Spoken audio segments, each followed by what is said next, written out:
Hey guys, Josh here. So I just played the demo for Wylde Flowers, which is a story-driven farming game currently available on Apple Arcade and planned to release later this year for Steam and Nintendo Switch.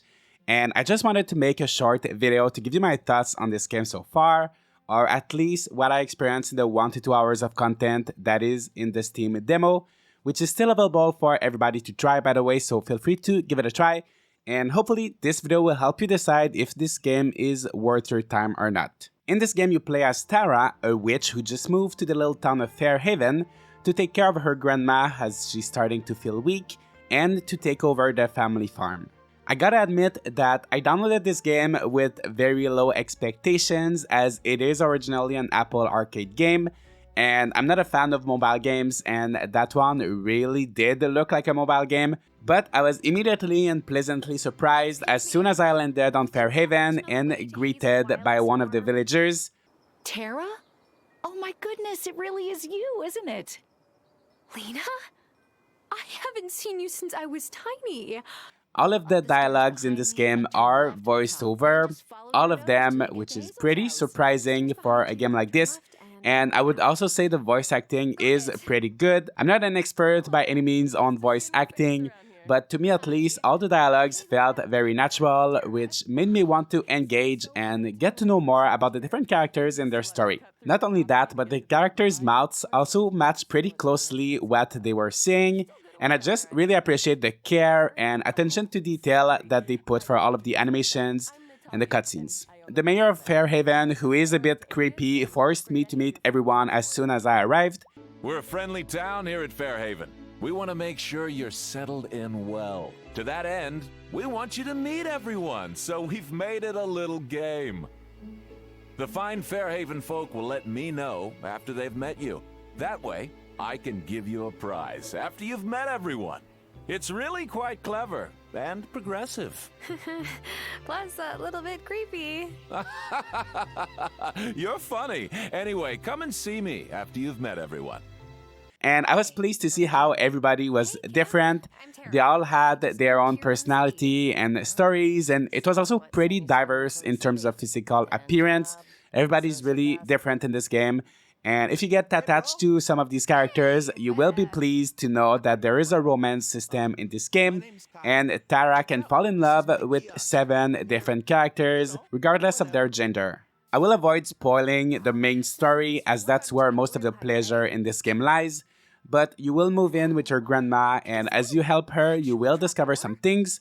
There is magic involved, and the demo stops fairly early in the main story. I kind of wish it continued a bit longer, but it's just enough to make you want to play a bit more and know what will happen next. So the story and dialogues were fun, but the gameplay almost felt secondary in this game.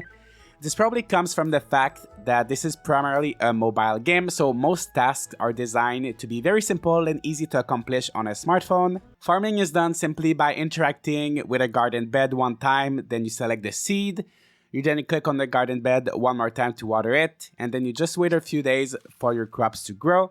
You can gather things like lumber, mushrooms, and flowers around your farm and in the woods, which will be used for crafting. Some of the characters will give you quests, and there's also a bulletin board that you can use to accept extra requests. And most quests in these games will just ask you to collect a certain number of items. Most of the time spent in this game will simply be clicking from one place to the next to get the next item you need for your quest. And technically, I guess you could say the same for most, if not all, video games. But here it is very bare bone. All of the quests were extremely easy.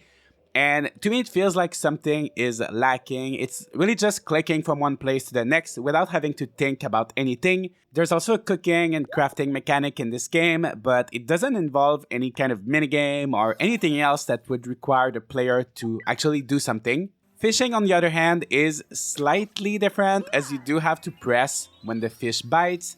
But even that felt a bit underwhelming and very easy. So all of this is very peaceful and relaxing, so it might be a good game to enjoy while doing something else. And I guess I could say the same for all farming games, but I feel like this one might be a little bit too much. For me, it just lacked some engagement, at least during the first hours of gameplay. Who knows, maybe it gets more complicated later on.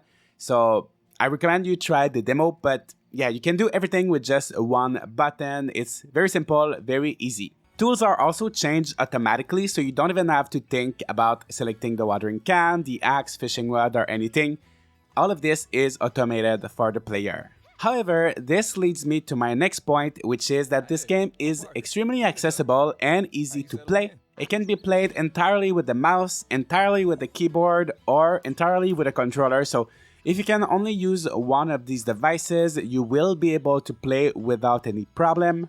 For me, I mostly played with the keyboard, moving with WASD and interacting with the spacebar, but you could also just use the left click on your mouse to do everything. On top of that, if the fishing minigame is difficult for you, there is also an option in the settings to disable the timing mechanic, which is gonna remove the challenge from the fishing minigame. So that's one point for the game. I have to say it is doing pretty good in terms of accessibility.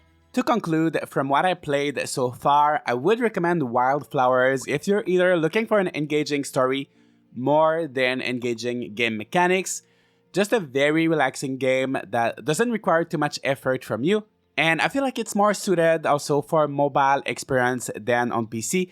So if you have the choice, if you have an iOS device, I would maybe recommend you go for that. I would also recommend it for children or players looking for a game that is accessible and easy to play, easy to understand. On the other hand, if you're looking for a challenging farming game or something that is a little bit more involved, I think you may get bored with this game if the story doesn't catch your interest.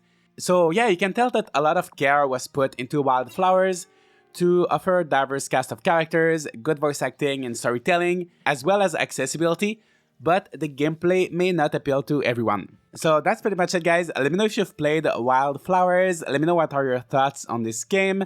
Leave a like and subscribe if you'd like to see more content like this, and I'll see you all in the next video.